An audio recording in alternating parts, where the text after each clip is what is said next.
Je vous raconte une histoire dramatique d'une rivalité et sacrifice de la polygamie, mais avant tout, je vous invite de vous abonner, partager et regarder la vidéo jusqu'à la fin. Dans un petit village au cœur du Sénégal, là où les traditions sont aussi ancrées que les racines des baobabs, vivait un homme respecté. El Hadji Boubacar, riche commerçant et chef de famille, il était marié à 3 femmes. Mais ce matin-là, l'arrivée d'une 4e épouse allait tout bouleverser. Plan sur la grande cour de la maison familiale, les 3 coépouses, Aïssatou, Diarra et Mariama, sont réunies autour d'une bassine d'eau préparant le repas. Des enfants jouent à côté. Aïssatou, la première épouse, était la plus âgée et la plus respectée. Elle avait donné à El Hadji son premier fils. Diarra, la deuxième, était rusée et calculatrice, toujours prête à protéger ses intérêts.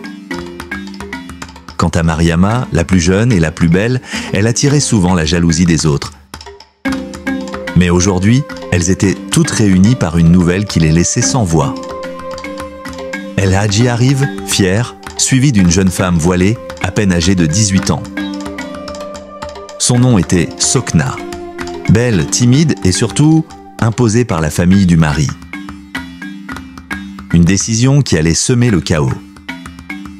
Dans la nuit, Aïssatou assise sur son lit, Diarra et Mariama chuchotant entre elles, frustrées. L'arrivée d'une nouvelle épouse signifiait une chose, le partage.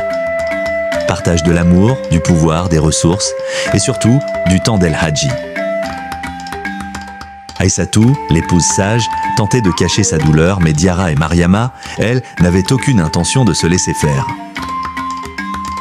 Diarra souffla à Mariama, sourire en coin, et elle dit « Cette gamine croit qu'elle va prendre notre place, nous allons lui montrer que ce foyer n'est pas fait pour les enfants. »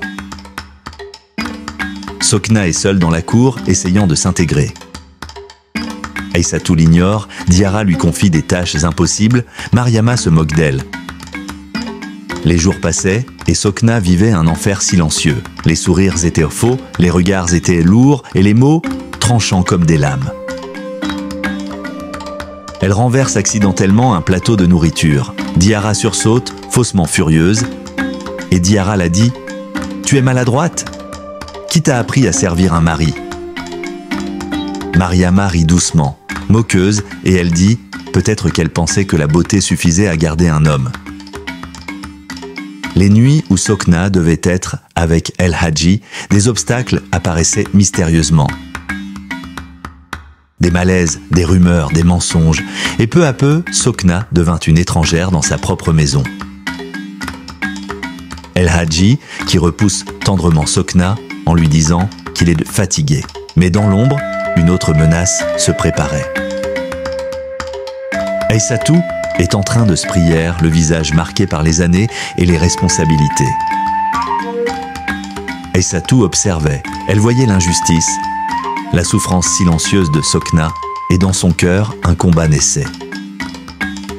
Devait-elle protéger la tradition ou faire ce qui était juste? Elle voit Sokna pleurer seule, puis décide d'aller lui parler. Elle l'a dit « Tu es jeune, mais forte. Si tu veux survivre ici, tu devras apprendre à te battre, avec sagesse. » Alors quelques jours après, une dispute éclate entre Mariama et Sokna, cette dernière ayant décidé de ne plus se laisser faire. Sokna avait changé.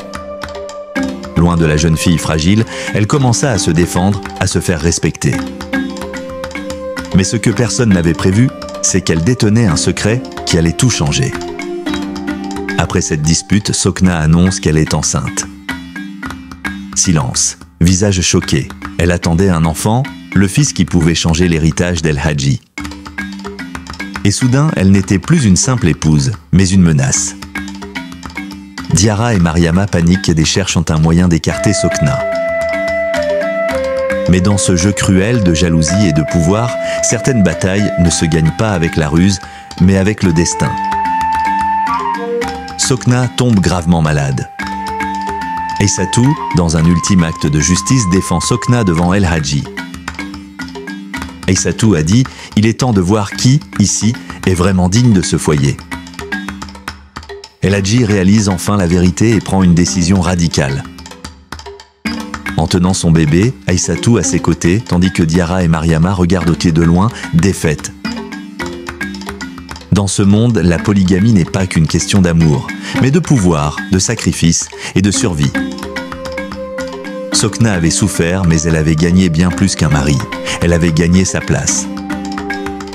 Mais dans cette maison, les guerres du cœur ne finissent jamais vraiment. Cette histoire est dramatique, elle met en lumière les conflits, les traditions et la force des femmes dans un système polygame. Qu'en penses-tu? Veux-tu des ajustements?